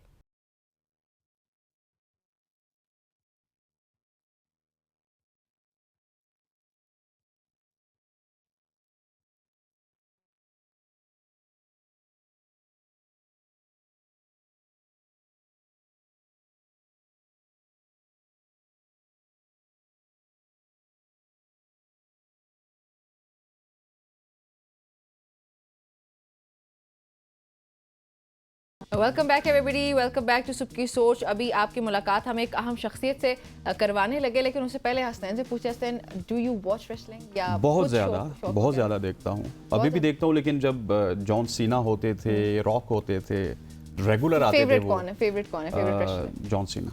John Cena. वैसे बहुत सारे लोग जो रेसलिंग वगैरह देखते हैं ना, जब आप उनसे पूछेंगे तो John Cena would be the name, है ना? यस, जॉन सीना होते थे, ट्रिपल एक्स होते थे, बिग शो होते थे, बहुत सारे ऐसे रेसलर थे। उस वक्त हर किसी को देखने का दिल करता था और फाइट में हम डिसाइड करते थे कि हमने किसकी तरफ जाना है। रेडी ओटन की तरफ नहीं जाते थे हम, क्योंकि वो थोड़ा सा ऐसा बैटमैन कैरेक्टर था कि उसकी तरफ जाने का दिल नहीं करता था। इस तरह के बैटमैन कैरेक्टर्स बहुत सारे थे। Rey Mysterio is one of the favourite. इस तरह के जो रेसलर्स थे वो सिर्फ मेरे भी फेवरेट नहीं थे, बल्कि कैरेक्टर इस तरह बना दिया जाता है कि पूरी दुनिया के लिए वो फेवरेट हो जाते थे। लेकिन हमारे अपने पाकिस्तानी रेसलर्स भी हमारे फेवरेट होते जा रहे हैं और हम मुलाकात भी करवाने लगे आज पाकिस्तानी एक रेसलर से जो कि हमारे फेवरेट, मेरे और हसनैन के फेवरेट तो बन चुके हैं। ऑब्वियसली जब हम आपकी मुलाकात उनसे करवाएंगे तो हम श्योर कि वो आपके भी फेवरेट हो जाएंगे। अतहर जाहिद हमारे साथ स्टूडियो में मौजूद हैं, उनके कारनामे क्या हैं थोड़े से वो हसनैन बताएंगे। जी हाँ, अतहर जाहिद ने हाल ही में बेल्ट जीता है। रेसल मैक्स कराची में एक इवेंट हुआ था, वहाँ पे ये इन्होंने बहुत सारे मुल्कों के जो रेसलर थे उनको हराया और ये जो बेल्ट इन्होंने ली है इसके बाद अब अतहर जावेद का अगला, अतहर जाहिद का, अतहर ये भी कह रहे थे मेरा नाम गलत लेते हैं आप, अतहर जाहिद का अगला जो हदफ है वो है इंडियन रेसलर के खिलाफ जो कि नेपाल में फाइट होगी। अतहर आपको खुशामदीद कहते हैं, thank you very much for joining अस। सबसे पहले तो आपको मुबारक हो, आपने ये बेल्ट भी जीता, बड़ा खूबसूरत बेल्ट। ये जरा ये दिखाएं जरा हमें, जरा देखते हैं क्या बात है। That's heavy. वाह, अच्छा मुझे लगा it's not going to be this heavy, but this is heavy. ये तो कैरी करना भी यार बड़ा मुश्किल है। वो जो रेसलर इस तरह पहन के आते हैं, मतलब वो बेल्ट जो होते हैं उनको फील नहीं होता। ठीक, क्या बात है। पाकिस्तान का फ्लैग भी है इसकी बैक साइड पे। Thank you so much for inviting me, आपने इनवाइट किया और मेरे ऑनर की बात है। फील कैसा हो रहा है इसको जरा रिसीव करने के बाद, जीतने के बाद बल्कि रिसीव क्या? बहुत अच्छा फील हो रहा है, प्राउड फील हो रहा है अपने कंट्री के लिए, अपने पेरेंट्स के लिए, और बहुत अच्छा फील होता है। इसको शोल्डर पर रखने के बाद जो फीलिंग है वो एक इनक्रेडिबल फीलिंग होती है, तो प्राउड फीलिंग होता है। तो इंशाल्लाह अभी जब मैं इंडियन को हरा के आऊँगा तो वहाँ से एक और टाइटल लेके आऊँगा, तो वो फिर पाकिस्तान में बड़ा मुश्किल हो जाता है कि जिस तरह निम्रा ने बात की, आपको खुशी होती है, लेकिन आप बॉक्सिंग की बात कर लें, रेसलिंग की बात कर लें, वॉलीबॉल की बात कर लें, गवर्नमेंट उस तरह सपोर्ट नहीं करती, आपको पर्सनली सारी चीज़ें करनी पड़ती हैं। वन स्पोर्ट्स नेशन है हम, to be frankly speaking, cricket हमारी स्पोर्ट्स बनती जा रही है। सो पाकिस्तान जैसे माशरे में रेसलिंग का शो कहाँ से डेवलप हुआ और कितनी मेहनत करनी पड़ी इस मुकाम तक आने में? बेसिकली मैं पाकिस्तान में नहीं रहता, मैं सऊदी अरब में रहता हूँ, सारा मेरा सऊदी बैकग्राउंड है। तो बचपन में मेरे फादर रेसलिंग देखते थे, तो वहीं से वीसीआर का टाइम होता था ज़माना, तो मेरे बहुत पुराने ज़माने में चले गए आप तो। बिल्कुल, तो वहाँ से बचपन से मुझे शौक था रेसलिंग का, तो मैंने वहीं से डिसाइड कर लिया था बहुत कम एज में कि मैं बड़े होकर मैंने भी रेसलर ही बनना है। तो बस शौक डेवलप होता गया, फिर मैंने ट्रेनिंग ली प्रोफेशनली। इसमें मेरे ट्रेनर हैं कलिस्तो, फॉर्मर WWE अमेरिका से, बिल्कुल अमेरिकन है, वो US चैम्पियन रह चुके हैं, तो उन्होंने मुझे ट्रेन किया है। तो आज अल्हम्दुलिल्लाह मेरे पास टाइटल है, फाइट और डाई चैंपियन हूँ मैं। और इसकी कोई ऑर्गेनाइजेशन भी है, कोई फेडरेशन है पाकिस्तान में रेसलिंग की? बेसिकली हैं काफी सारे ऑर्गेनाइजेशंस हैं, हम इसमें कर रहे हैं जी। ऐसी हो जो नॉमिनल हो, हाँ, जो गवर्नमेंट की तरफ से हो, या गवर्नमेंट लेवल पे तो नहीं अभी तक हुआ, गवर्नमेंट लेवल पे होना चाहिए ना, गवर्नमेंट लेवल पे होना चाहिए, लेकिन अभी तक अनफॉर्चुनेटली अभी तक तो नहीं है। ठीक, गवर्नमेंट लेवल पे नहीं है। अच्छा ये बताइएगा कि आपने जो जितनी भी रेसलिंग की है, ये ट्रेनिंग कब से स्टार्ट की और डेब्यू आपका कब हुआ था? ट्रेनिंग मैंने बहुत कम एज से स्टार्ट कर दी थी, 12 साल की उम्र से। तो प्रोफेशनली मैंने इसमें 2018 से में हूँ, मैंने रेसलिंग डेब्यू मेरा हुआ था, तो 6 साल हो गए मुझे रेसलिंग में। अभी तक कितने मुकाबलों में हिस्सा ले चुके हैं? इसके अलावा भी एक तो अभी जो बताया ना रिसेंटली ये वाला, उसके अलावा सऊदीया में मेरे काफ़ी मैचेस हो चुके हैं फाइट क्लब में। तो हाँ, वहाँ पे सऊदी चैंपियंस के साथ मेरे मैचेस हुए हैं, तो उनको मैंने हराया है, वहाँ से विक्ट्री ली है।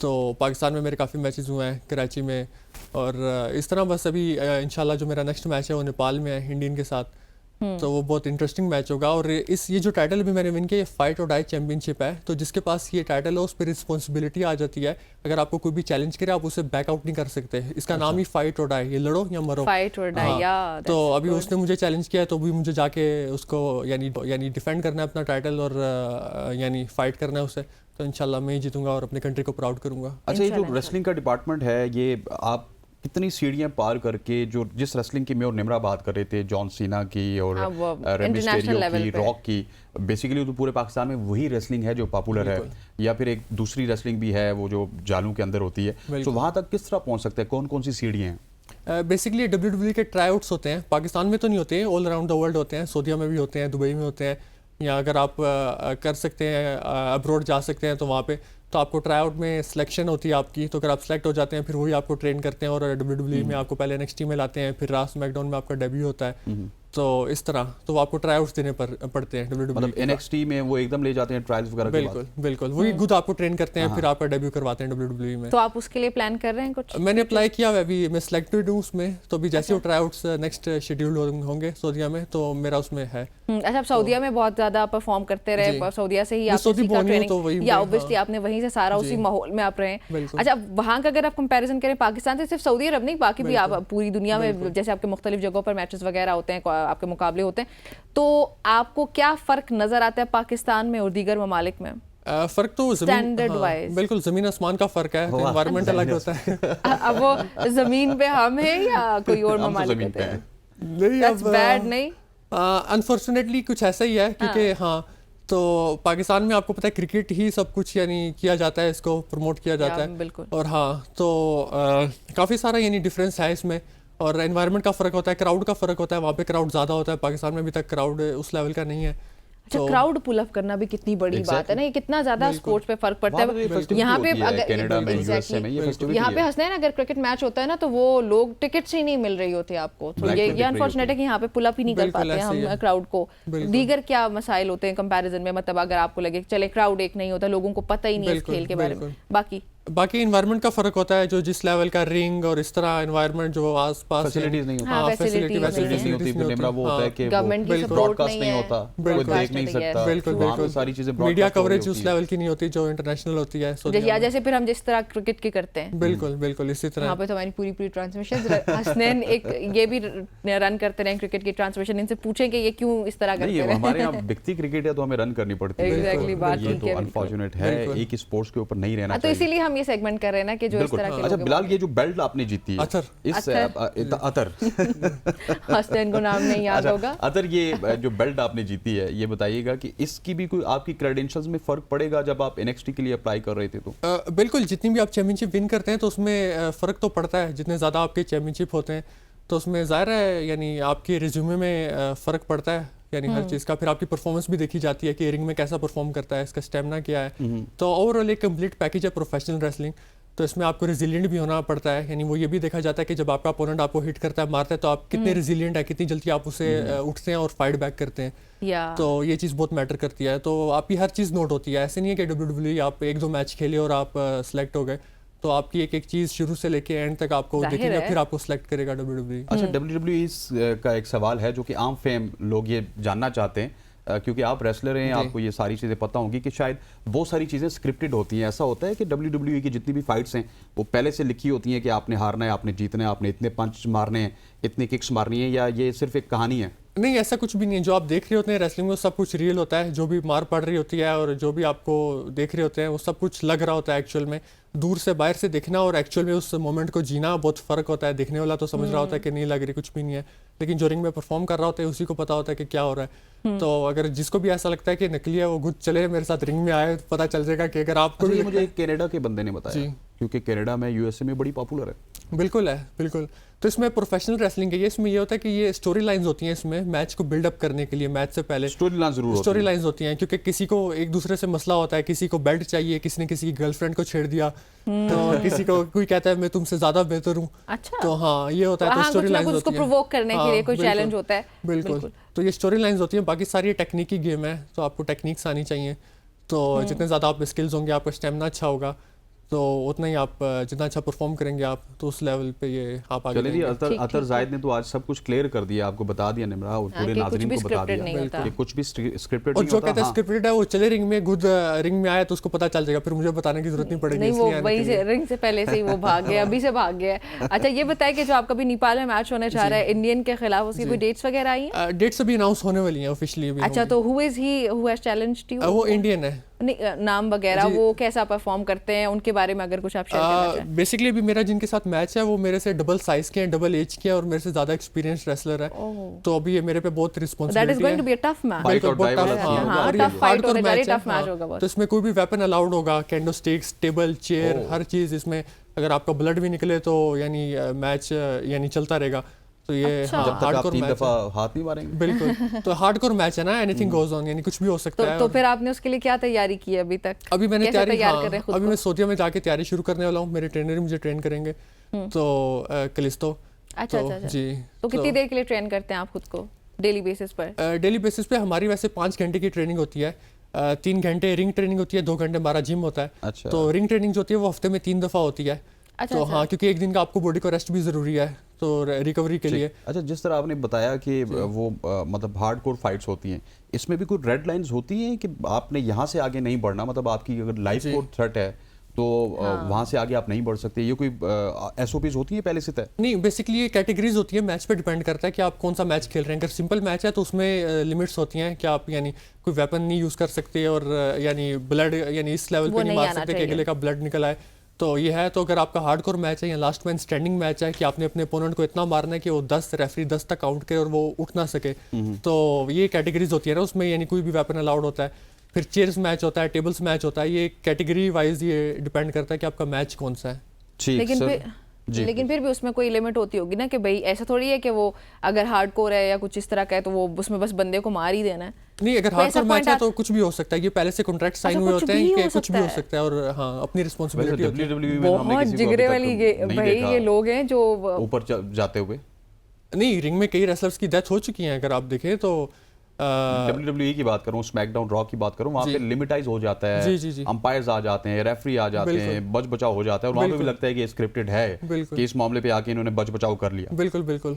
हाँ, WWE में नहीं इस तरह यानी कर लेते हैं, लेकिन वैसे रिंग में काफी सारे रेसलर्स की डेथ भी हो चुकी है। ठीक। अच्छा सर, ये बताएं कि आपके, क्योंकि अब प्रोग्राम का आखिरी हिस्सा चल रहा है, मुस्तकबिल के प्लान्स क्या हैं, क्या कुछ करना चाहते हैं आप? मेरे प्लान्स ये हैं WWE तक जाना, अपने कंट्री को रिप्रेजेंट करना, और पाकिस्तान में जिन लड़कों के पास प्लेटफॉर्म नहीं है, मैं चाहता हूँ कि यानी इनके लिए चीज़ें क्रिएट करना कि यहाँ पे यानी प्लेटफॉर्म बने और ये यहाँ के लड़के और भी रेसलिंग में आए ज़्यादा से ज़्यादा। और एक चीज़ पे जिस पे मैं पर्सनली काम करना चाहता हूँ, मैं आजकल देखता हूँ ये स्कूल कॉलेज यूनिवर्सिटी के लड़के काफ़ी सारे ड्रग्स में और इन चीज़ों में, तो मैं चाहता हूँ इनके लिए कुछ ऐसा यानी किया जाए कि ये हेल्दी एक्टिविटीज़ की तरफ आए, स्पोर्ट्स में आए, जो भले रेसलिंग ना हो, किसी और स्पोर्ट्स में आए लेकिन हेल्दी एक्टिविटीज़ में आए। तो अगर आप, ये कुछ भी नहीं है, ड्रग्स वगैरह सारी बकवास चीज़ है, अगर आपने नशा करना है, आप जवानी का नशा करें, अगर आप यंग है तो सक्सेस का नशा करें, सक्सेस से बड़ा नशा तो कुछ भी नहीं है। तो अगर आप यानी हाँ जिम जाएं, अपना एक्सरसाइज अपनी, हाँ हेल्दी एक्टिविटीज़ में आए तो करना है तो सक्सेस का नशा करें। अगर आप यंग है, जवान है, जवानी का नशा करें, तो ये चीज़ है, तो आपको नशे की जरूरत ही नहीं है। यही बात मैं हसनैन को सिखाती हूँ, लेकिन ये सीखते नहीं है, सबक हासिल नहीं कर रहे। या फिर आप मेरे, हाँ अभी मेरे से टिप्स आप दिया करें इनको। नहीं, आपसे टिप्स नहीं लेनी, आपकी अब पंची मार दें मुझे, आपका नंबर इनके साथ शेयर कर देते हैं। जी जरूर। और आपने इनको गाइड करते रहे। जरूर। अच्छा अतर, ये बताइए कि ये बहुत शरारती हैं, इनकी बातों पे बिल्कुल जो है आपने ध्यान नहीं देना। 2018 में आपका डेब्यू हुआ, 6 साल लगे इस बेल्ट पे, तो जिस तरह आपने कहा कि मुस्तकबिल में आप NXT खेलना चाहते हैं, फिर डेफिनेटली स्मैकडाउन या रॉ में जहाँ पे भी आप सिलेक्ट होंगे वहाँ पे आप चले जाएंगे। मेरी कोशिश है कि आप रॉ में जाएं, मैं उसको ज़्यादा पसंद करता हूँ। लेकिन हाँ, लेकिन ये बताइए कि इस सफ़र में आप कितना वक्त लगेगा, यहाँ पे 6-7 में पहुँचे, वहाँ पे कितने अरसे में पहुँचेंगे कि ग्रेट काली की तरह हम भी कहेंगे कि ये पाकिस्तानी हमारा भाई। हम इनका इंटरव्यू कर चुके हैं। जी हाँ, हमारे लिए भी तो फख्र का मकाम होगा। बेसिकली रेसलिंग में तो ये तब तक आपका ये स्ट्रगल होता है जब तक आप चैंपियनशिप विन नहीं करते। एक दफ़ा आप चैंपियनशिप विन करें, फिर आपकी अपॉर्चुनिटीज़ और शुरू हो जाती हैं।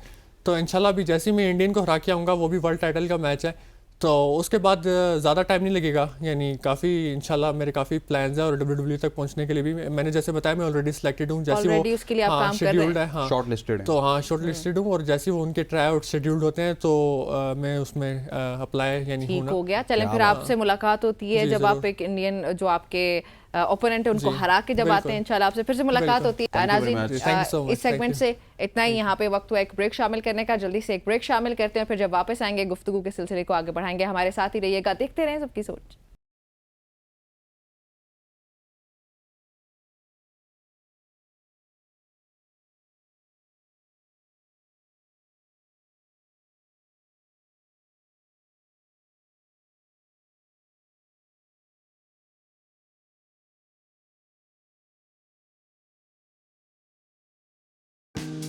वेलकम बैक टू शो जी। और अब हम एक और ज़बरदस्त टॉपिक के ऊपर बात करेंगे। आज के प्रोग्राम में हम आपकी मुलाकात करवाएंगे कायनात से, जो कि सस्टेनेबल प्रोजेक्ट्स में 10 साल से ज़्यादा काम कर चुकी हैं और कोको कोला कंपनी के पब्लिक रिलेशंस और कम्युनिकेशंस डिपार्टमेंट की सरबराह रही हैं और आलमी तंजीमों के साथ भी इन्होंने काफ़ी ज़्यादा काम किया। लेकिन इससे पहले कि हम उस तरफ चलें, मेरा ख्याल है निम्रा आप थोड़ा सा इंट्रोड्यूस करवा लें। मैं इंट्रोड्यूस करा देती हूँ जी। इस वक्त हमें स्टूडियो में ज्वाइन किया सिद्रा किरण ने, जो कि PR एंड कम्युनिकेशन लीड हैं InDrive के लिए, और साथ ही हमें ज्वाइन कर रही है एलेना, जो कि क्लाइमेट चेंज एक्सपर्ट है। अब InDrive की अगर बात की जाए तो अभी ये लोग कुछ ऐसे प्रोजेक्ट्स इंट्रोड्यूस कराने जा रहे हैं जो कि क्लाइमेट फ्रेंडली होंगे, जो हमारे माहौल के मुताबिक होंगे, हमारे लिए ह्यूमन फ्रेंडली भी होंगे। सो उन प्रोजेक्ट्स पे बात करेंगे कि अभी InDrive क्या प्रोजेक्ट्स इंट्रोड्यूस कराने लगे। Guys, welcome to the show. How are you doing? I am doing How good. are you, Sidra?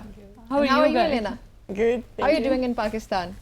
Very well. Are you liking it Yes. so far? Lovely Are you country. happy here? Yes. Okay, that's good. Good to see- Sidra, good आपकी to तरफ hear आते हैं। सबसे पहले तो बताएंगे कि आज हम किन प्रोजेक्ट्स के बारे में बात करने लगे हैं। जैसे मैंने बताया कि क्लाइमेट फ्रेंडली कुछ प्रोजेक्ट्स आने लगे, तो obviously we are very excited about that. तो बताएं कि वो क्या तो मैं प्रोजेक्ट। थोड़ा सा आपको इंट्रोडक्शन दे देती हूँ, like Sure. InDrive, because we already know कि InDrive क्या है। InDrive is a ride hailing company. तो आई गेस आपने, मैंने, हम सब लोग ही यूज़ कर रहे हैं, और we been a market leader since past 3 years। हम तीन सालों से पिछले जो है मार्केट लीडर हैं। तो यू नो अब हमारे पास डिफरेंट ऐसे टास्क है जिसके ऊपर हम फोकस करें। फॉर एग्जांपल पाकिस्तान की अगर हम बात करते हैं, Pakistan is a developing country, right? तो उसके अंदर हमारे पास बहुत ज़्यादा कम्युनिटीज़ है जिसकी सर्विंग ज़रूरी है, जिसको सर्व करना ज़रूरी है। तो क्लाइमेट चेंज की बात करें, यू नो कि Lahore is actually one of the most polluted city in the world. Actually in 2022 it was the most polluted city in the world. तो उसके ऊपर काम कर रहे हैं हम लोग। थोड़ा कुछ EV प्रोजेक्ट्स हैं, हम उनकी बात करेंगे कि किस तरीके से InDrive एक्चुअली कम्युनिटीज़ को सर्व करना चाहता है through you know control the pollution, improve the air quality. इसके अलावा अगर हम बात करें, हमारे पास इनविजन प्रोग्राम्स है जिसके अंदर हमारे पास डिफरेंट CSR एक्टिविटीज़ होती है, डिफरेंट प्रोजेक्ट्स हैं जिसके अंदर we are targeting different communities like under privilege communities from students जिनके पास एजुकेशन नहीं है, जिनके पास रिसोर्सेज नहीं है। तो आई गेस उसके बारे में हम डिटेल में आगे चल के बात करेंगे। Sure. Acha, Elena, ever since you have come to Pakistan, what transportation problems you have seen personally, and how do you think you are going to deal with those problems and challenges, and also what solutions do you have in your mind? Yeah, sure. I think the most problem is probably the amount of vehicles on the road, the amount of bike mostly, as they are more popular in Pakistan, and also like logistical challenges and transportational challenges too, because all of these bikes, they are powered by fuel, and most of them they have like low technology class, so there is a lot of pollution and emissions from them. So this is How you overcome this? How would you? Recently we enrolled the EV program, and we have some aspirations to transit to EV, to EV bikes. So it will take time. Only EV bikes or EV cars as well? First we want to start from EV bikes, but then maybe we will move to EV cars too, because bikes is the most popular mode of transportation, and most of our drivers have rides on bikes. So Sidhar, ये भी बताएं कि आपकी company के लिए कितना important है ये सारे जो चैलेंजेस आ रहे हैं। Obviously I am glad to know कि InDrive इस पे काम कर रहा है, जो भी ट्रांसपोर्टेशन के प्रॉब्लम्स आते हैं। और फिर साथ ही मुझे खुशी इस बात की कि क्लाइमेट को आप लोगों ने नज़र में रखा है। तो आपकी कंपनी के लिए कितना इंपॉर्टेंट है इन सारे मसाइल को नज़र में रखना और फिर आगे बढ़ना उन सारे चैलेंजेस को सामने रखते और उनके सोल्यूशन की तरफ जाने के लिए। सो इनिशियली अगर मैं बताऊं तो InDrive इस वक्त जो है करंटली मोर देन 760 सिटीज़ में सर्व कर रहा है globally, and more than 46 countries. तो आपको पता है कि यहाँ पे कुछ डेवलपिंग कंट्रीज़ है जहाँ पे मैं आई गेस लीना बाद में ऐड भी करना चाहेंगी। कज़ाकिस्तान में हमने ऑलरेडी ये प्रोजेक्ट लॉन्च किया है। तो क्यों इम्पॉर्टेंट है? Of course it is really important for us, क्योंकि फ्यूचर जनरेशन के लिए हम जो एयर क्वालिटी देख रहे हैं, बिकॉज देयर आर रिसर्चर्स जिसके थ्रू ये पता लग रहा है कि जो हमारे बाद वाली जनरेशन है या मे बी उनके बाद वाली जनरेशन है, उनके पास प्रॉपर क्लीन एयर होगी ही नहीं for breath. And you know maybe उनको just like a science fiction movie, उनको कोई एयर मास्क लेना पड़े, कुछ ऑक्सीजन सिलेंडर लेने पड़े। तो यू नो हमारी जनरेशन से अगर ये काम स्टार्ट होगा, of course as a market leader we need to think about those kind of problem and their solution, क्योंकि ये बहुत ज़रूरी है। हमारी ऑडियंसेस वो हैं, और ना जस्ट हमारी ऑडियंसेस बल्कि अगर हम बात करें in general, so in general इस जनरल, तो अगर हम बात करते हैं तो it is really important to look after the people you are serving. Exactly. Okay. Elena, I want you to tell us more about your PACE project. Your PACE project. Sidhar, आप बताएंगी? जी मैं बता सकती हूँ बिल्कुल। So your page is a very interesting project. अगर मैं इसकी बात करती हूँ तो हम लोगों ने लास्ट मंथ इस्लामाबाद में एक रेसिंग अरेंज की थी in collaboration with Margalla trails. उसके अंदर मोर देन 400 स्टूडेंट्स एक्चुअली पार्टिसिपेटेड, तो मोस्टली अंडर प्रिविलेज स्टूडेंट्स थे जो कभी इस्लामाबाद आए नहीं थे और उनके पास ना प्रॉपर ड्रेसेस थे, प्रॉपर पैंट्स नहीं थी। और हम लोगों का टारगेट, बिकॉज हमारी कंपनी वुमेन एम्पावरमेंट और गर्ल्स सपोर्ट एजेंडा लेके चलती है, तो ऑफ कोर्स हम लोगों ने ऐसे स्कूल्स को टारगेट किया था जो कि जहाँ पे लाइक गर्ल्स स्कूल थे और NGO स्कूल्स थे। वहाँ से टोटल 6 स्कूल ने पार्टिसिपेट किया, more than 400 participant actually attend this stage. तो it was a very successful project. हमारे हेड ऑफ स्पोर्ट भी यहीं पे थी, Shizana, she is also a female. हमारी कंपनी में मोस्टली जो लीडिंग पोजीशन है वो फीमेल से पास ही है। ओके तो वो यहाँ थी। यूरोप इस प्रोजेक्ट का जस्ट स्टार्ट लिया पाकिस्तान में, but it was so great और हमारे पास इतना अच्छा रिस्पॉन्स आया। Now we are planning to do it in Karachi as well in October. Okay, Elena, the EV project that we are talking about, I'm sure that you are going to be working for women as well. Yeah. They are going to ride those bikes. They are working for the whole society as well, I think. So. Yeah, but women particularly, because obviously what I have noticed she's that using it, right? Yeah. yeah. So you're going to work for that? Yeah, I think at some point, I think that it is very important to give all opportunities for women in the society to participate and make the impact in the local community and the growth of local economy. So I guess yes, we had kind of a test in how important this project is as far as Pakistan is concerned for shaping the country and shaping like this. I think it is incredibly important. It addresses a lot of challenges in transportational and logistical challenges. It impacts the local environmental challenges. It impacts the local economy, gives opportunity to people to earn money, to make the impact to local communities, and it gives a fast and efficient service for society to to work. So Elena, what Pakistani food do you like the most? Cheese naan. That is? I love bread. Cheese naan. You like cheese naan here. Yeah. You don't like biryani? Cheese naan. Yeah, I love biryani. Have you tried biryani? Yeah. Okay, so did you enjoy eating it? Yeah, I enjoyed. Okay, coming back to the topic. हमें बताएं आप undergo take award और Arora Tech award के हवाले से भी बताएं please हमारे नाज़रीन को कि ये क्या प्रोजेक्ट्स थे, ये क्या था। तो basically it is a very important project for us, क्योंकि अरोरा टेक के through we are targeting those women entrepreneurs जो कि IT इंडस्ट्री में या अपने स्मॉल बिजनेसेस रन कर रही हैं। So we launch Aurora Tech in 2022 और you guys might not believe कि पाकिस्तान से सबसे ज़्यादा पार्टिसिपेंट्स है। लास्ट ईयर 195 पार्टिसिपेंट्स है फ्रॉम पाकिस्तान। तो इन अरोरा टेक अवार्ड हम लोग सेलेक्ट करते हैं प्रोजेक्ट्स जो बेस्ट बिजनेसेस होते हैं which are actually owned by the female CEOs and founders. So उसके अंदर उनको एक ग्रैंड प्राइज भी मिलता है for 30,000 USD. So I will encourage your audience as well कि you know they should participate if they are running some business and IT industry, you know. ठीक हो गया। अच्छा, बिगिन IT भी आप लोगों ने प्रोजेक्ट स्टार्ट किया था आई थिंक 2022 में। सो उसके बाद से लेके अभी तक उसमें क्या पेशरफ्त हुई, क्या उसके मस्बत असरात सामने आए, क्या रिएक्शन सामने आया? जो बिगिन IT प्रोजेक्ट है which this is very close to my heart, क्योंकि जब मैंने कंपनी ज्वाइन की तो that is like the first project जो मैंने वर्किंग की थी। और रिस्पॉन्स कैसा है? It is great क्योंकि we launched this project in collaboration with JDC Foundation. We started the IT center in Karachi. Karachi में हमारा IT center था और so far उसमें से 14,000 प्लस स्टूडेंट पास आउट हो चुके हुए हैं।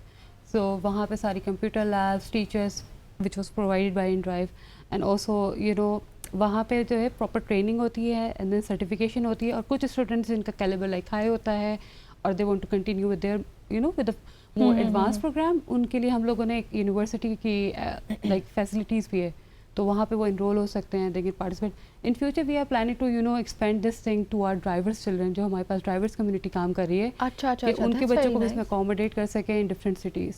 So that is very nice. और दीगर कोई इन्विजन प्रोजेक्ट्स भी आ रहे हैं आप लोगों के लिए, उसके लिए क्विकली और ब्रीफली आप बताएंगे क्योंकि हमारा टाइम ओवर होने लगा।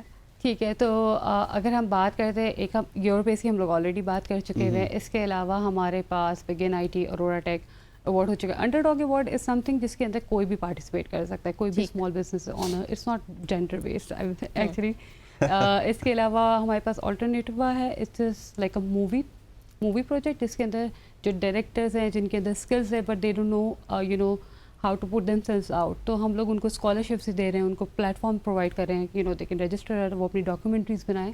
बिकॉज हमारे जो CEO हैं उनका विजन बहुत है कि लाइक फिल्म इज समथिंग जो बहुत ज्यादा लोगों पे जो अवेयरनेस दे सकता है। Thank you very much Elena for joining in and Sidra, आपका भी बहुत शुक्रिया मुझे ज्वाइन करने के लिए। नाज़रीन, InDrive का ये जो प्रोजेक्ट्स जो सिद्रा ने हमसे शेयर भी किए हैं, उनमें मुझे सबसे अच्छी बात ये लगी कि वो इको फ्रेंडली प्रोजेक्ट्स इंट्रोड्यूस कराने जा रहे हैं जो कि हमारे माहौल के लिए भी अच्छे होंगे और हमारे लिए भी बहुत अच्छे होंगे, और पाकिस्तानी जो हैं वो आसानी से ट्रैवल कर सकते हो। ट्रांसपोर्टेशन के जो चैलेंजेस अप्रिशिएट करना चाहिए, और जो चैलेंजेस हमें हंसनैन ट्रैवल करते हुए आते हैं हर इंसान को आते हैं, क्योंकि हर इंसान के पास पाकिस्तान में गाड़ी नहीं है। सो ज़्यादातर लोग पब्लिक ट्रांसपोर्ट या इस तरह की व्हीकल्स को ही यूज़ करते हैं। So that is going to be very good.